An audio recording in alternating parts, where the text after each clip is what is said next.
Alright, here's my idea. I'm going to stack these two on top. I'm going to make a shower out of this thing.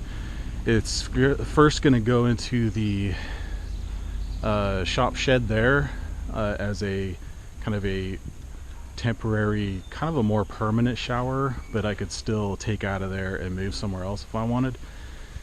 So I got two of these things. This one I got for free because it was already kind of damaged, but I'm just going to use parts of it. They come in a couple of sizes. 275 gallons is pretty standard, and then this is like 330 gallons, so it's a little bit taller. And since I'm 6'2", I'm gonna need a little more space.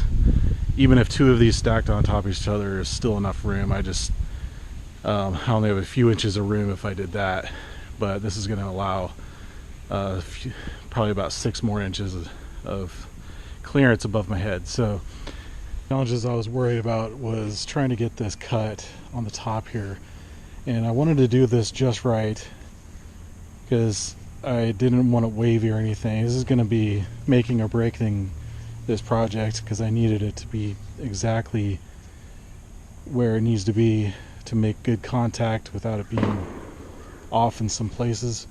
So I got a compass,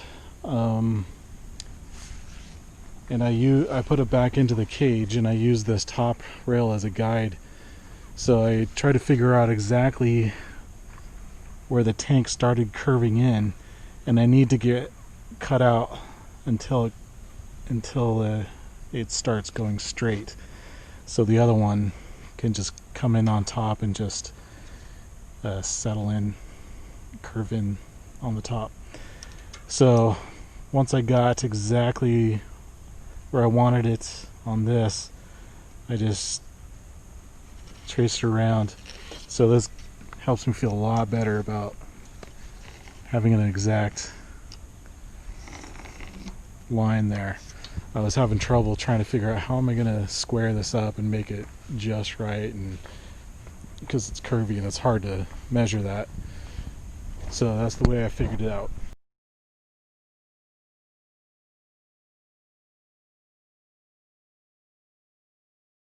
This is what I was going for. I'm very pleased with how that came out. I mean, it's a slight curve right here, but I wanted that to be a slight curve just so it fit nice and snug.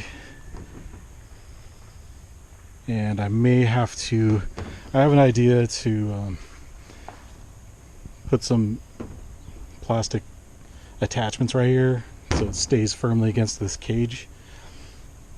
I may not have to, but I may have, because I was thinking of putting some, a soap holder, maybe. I don't know if I'll do that or not. Let me get this on top. So it's the 3rd of July, so just gonna have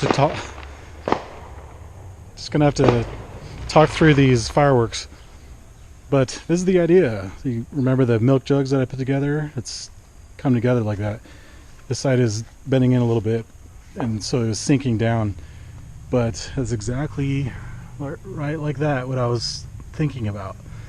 So I had a couple ideas to put a couple, maybe some pop rivets or some bolts through there, galvanized bolts with a rubber washer on the other side, or something.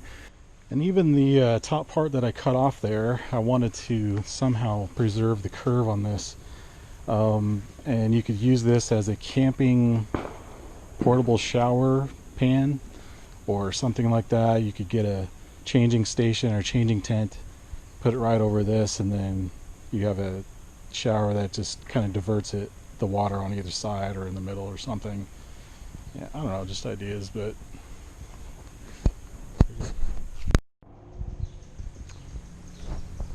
so the beauty with plastic is that you could form this any way you want, and you can also do some plastic welding for stuff like this, just with the low heat, cheap soldering iron. There's a lot of videos on how to do that, but you can mend a lot of things and actually make it look really nice again. And then this is warped, so I just need to get this bent back, and then I'm gonna also bend them up straight. And that's where the magic of a heating gun comes in. And I've used this many times on plastic. You could bend a lot of PVC and everything. The trick is you can use a hair dryer. You know, my friends used that before, but it's not as hot.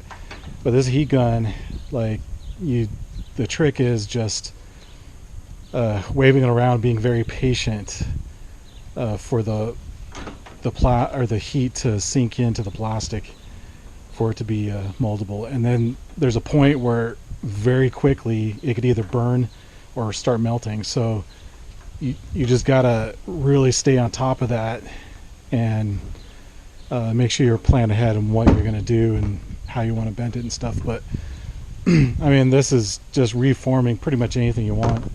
So I'm actually going to take advantage of these curves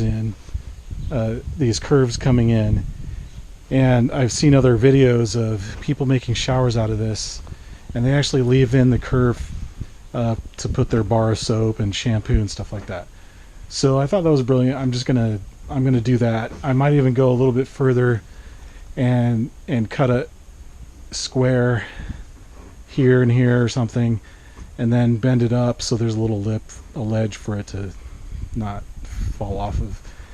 I'm just gonna use my like a piece of wood exactly where I want it, or use my compass again. I don't think it's that big, but it's a bit like a piece of wood, and then slide it across there, and that'll give me my line that I want exactly around there. I just wanted to show you that, what I was able to figure out with that, because that's going to be a challenge to get it there. So I have to make the decisions on all that stuff. Alright, plan B. It wasn't working the way I thought. I can't trim that yet. So I was trying to measure that, and it just wasn't getting even at all. So plan B is, this is upside down. This is going to be the bottom part up there. So I know this one is a cut pretty even all the way around. So I'm going to use that as a standard, and I'm just going to measure from the rail to that. Just get those all equal, and then I'm just going to drill holes and get it attached, at least initially, and then glue it. So I needed to show you what the change of plan was, because I just couldn't figure out how to get that. I couldn't figure out how to get it marked off and all even. And so I decided, when I get this finished and all attached in there, I'm going to get inside it and then trim up everything I need, and then finish those things off later. So here it is lying on its side. I'm going to start making the front door. I was able to get some plastic bolts in there temporarily, just 2 on each side, just to get it exactly where I need it. I might do more of these plastic bolts just to secure it, and then I'll try to get glue in there, some of the PVC glue or something. But this is what I'm trying to figure out for this hinge. I need to mention that a little trick in doing this is lining it up, planning it all out, and then installing the hinges before anything is cut. And that saves a lot of labor after the fact. If you cut it out first, then you're gonna have to line it up and try to drill it, and it's just, so since it's already attached, it's going to be right where it needs to be, lined up. And then right when they're attached, all you have to do is cut them off, and then it's already lined up perfectly. I just used some extra rod here that was for the top of the tote, and this is going to be my extra thing. I'm probably going to tack weld on each side of this, so I have a hinge point. Some people just put the hinge right on top of here, but I want to have a little more stronger hinge. I may not use this hinge, but I was just gonna line it up and just see what I need to do with it. But I just wanted to mention that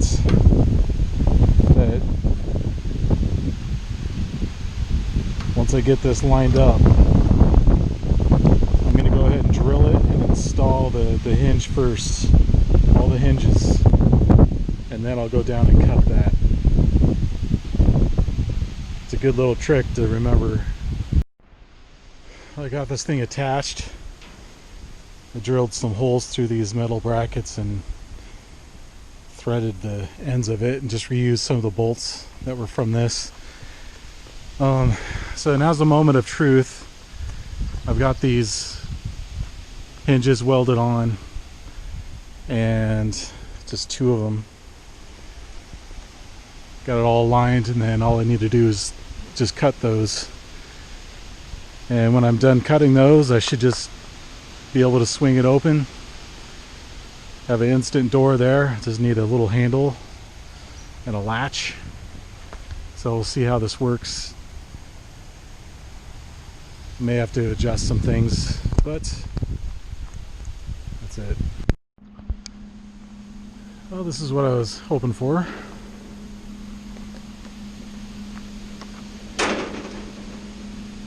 I might end up putting the third hinge there just to keep it solid, but and then I'll have to try to make it so it slides in nice and tight and smoothly, and then put a little handle here or something, invent something kind of like a porta potty where you could latch it. And I'll have to connect the plastic, cut out the door. But that's that part.